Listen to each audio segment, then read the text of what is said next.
Merci beaucoup. Je vais essayer de faire vite pour rattraper un peu le retard. Et je vais vous présenter une petite introduction sur où on est sur la greffe autologue pour la maladie de Crohn et surtout les recommandations de la Société française.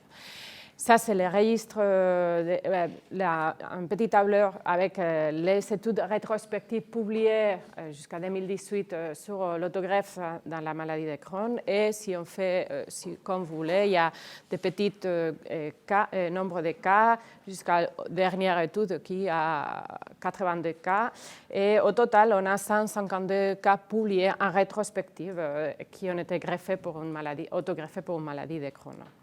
Ça, c'est les données du registre de IBMT, du groupe européen de la greffe, jusqu'à 2019. Il y avait 195 patients déclarés comme autogreffés pour une maladie de Crohn, dont seulement 8 Français. Et pour vous montrer un peu les résultats de cette stratégie.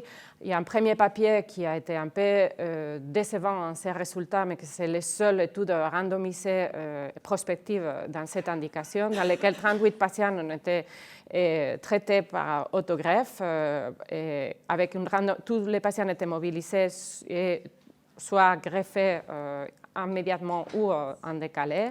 Et les études initiales avec un endpoint primaire très exigeant étaient un peu décevants, mais quand les résultats ont été analysés un peu plus long terme et surtout à un an, il y avait 38% des patients qui étaient en rémission complète à un an et avec 50% des patients qui avaient une cicatrisation complète à l'endoscopie. Donc, des résultats qui étaient initialement avec, comme je dis, un endpoint très exigeant, un objectif très exigeant, mais des résultats assez satisfaisants. Et cette étude rétrospective du groupe européen de la greffe, 82 patients qui étaient autogreffés, avec 43% de rémission complète sans corticoïdes à un an de la greffe, 20% d'amélioration clinique. Et juste avant de passer aux recommandations de la Société française, cette étude que je trouve que le groupe de clinique avec Montserrat Rovira comme hématologue et les gastro-entérologues ont une expérience très importante dans cette stratégie et cet article montre leur propre expérience et amélioration au cours de route pour le traitement de ces patients. Et comme conclusion, après faire les traitements et avoir certaines expériences pas très bonnes, ils ont changé leur pratique, ils ont introduit différentes modifications que nous, on a repris dans la plupart dans les recommandations, surtout sur la prise en charge infectieuse et clinique. Pour passer déjà aux recommandations, j'ai repris la diapo du professeur Tretton. Et effectivement, il y a d'abord la RCP locale spécialisée et les patients sont discutés ensuite en RCP MATEC, RCP nationale, où on va confirmer l'indication, confirmer l'absence de contre-indication et décider les stratégies adaptées aux patients.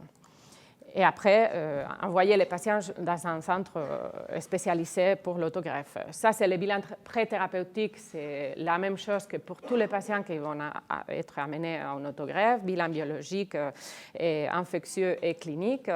Un bilan pré-thérapeutique, comme on a dit, comme le professeur Tretton il a évoqué, il nous intéresse d'écarter des comorbidités et aussi la présence d'autres maladies, y compris maladies néoplasiques.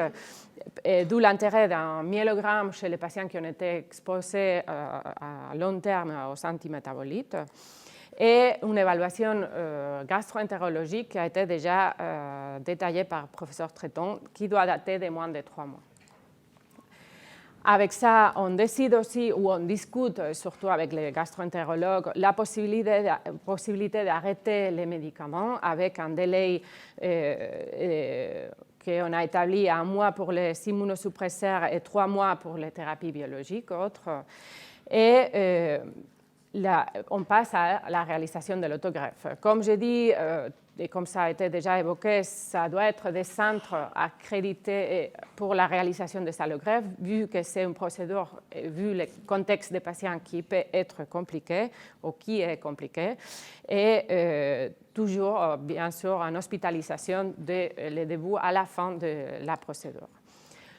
Comme stratégie de mobilisation, on propose un gramme mètre carré J1, JD, et avec JCSF selon les pratiques habituelles, avec une prophylaxie anti-infectieuse qui est très importante et que c'est surtout avec les papiers de l'équipe de Barcelone qu'on l'a établi. C'est une prophylaxie par triflucan, levofloxacine initiale qu'on change à partir de J5 à une stratégie de spectre beaucoup plus large et en fonction de la flora locale ou connue. Et prophylaxie herpétique et mise au repos du tract digestif à partir de J7 parce qu'on sait que ça va jouer de manière très importante sur l'incidence de septicémie dans les périodes d'aplasie. Comme conditionnement, on maintient la cyclophosphamide de 100 mg kg pendant 4 jours et dose totale divisée en 4 jours avec la thymoglobuline, avec très important la prémédication de thymoglobuline avec une injection lente car les patients ne peuvent pas très bien tolérer. Et aussi sur l'expérience des équipes, une décroissance des corticoïdes qui doit être lente et surtout en fonction de la situation de cortisolémie et d'insuffisance surrénalienne du patient. Pour la prophylaxie anti-infectieuse pendant la procédure, c'est égal à la mobilisation, plus une prophylaxie anti-pneumocystose et surveillance des CMV Epstein-Barr, comme c'est fait pour les allogreffes.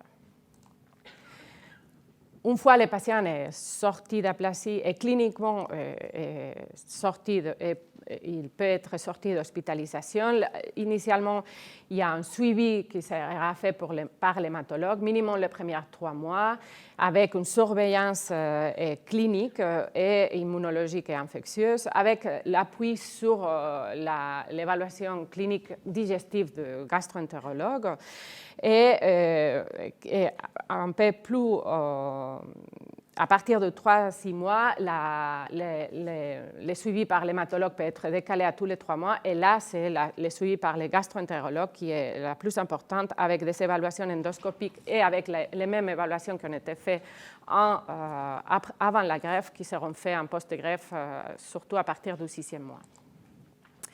Il y a une surveillance infectieuse, surveillance précoce à faire, qu'on a établie un peu comme on fait pour d'autres situations sur les Epstein-Barr et CMV.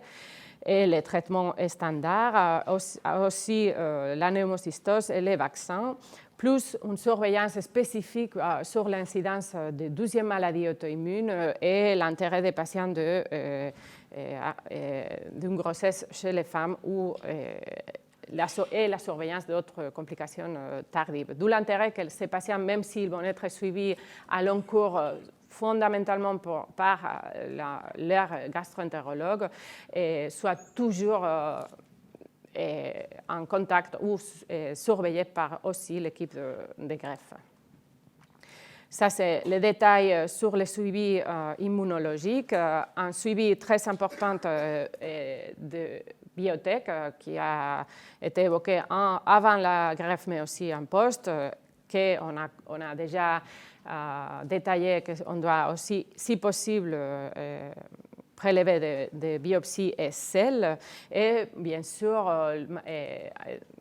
les registres des données de patients, non seulement pour la greffe, mais pour son suivi à court et long terme, qui est très important.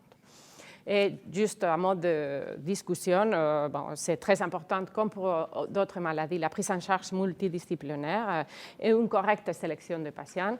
Et il y a des questions qu'on n'a pas arrivé à détailler dans les recommandations, comme est-ce qu'il existe d'autres protocoles de mobilisation et de conditionnement pour des patients qui sont un peu moins fit que ce qu'on considère pour l'endoxane 200 mg kg, et comment diminuer le taux de rechute en post-greffe, quelle thérapie réinitier en post-greffe, et surtout, comment est-ce qu'on peut, vu le nombre de patients que le professeur Tretton nous a montré, comment est-ce qu'on peut faire pour que les gastro-entérologues soient un peu plus sensibles à cette stratégie dans cette pathologie.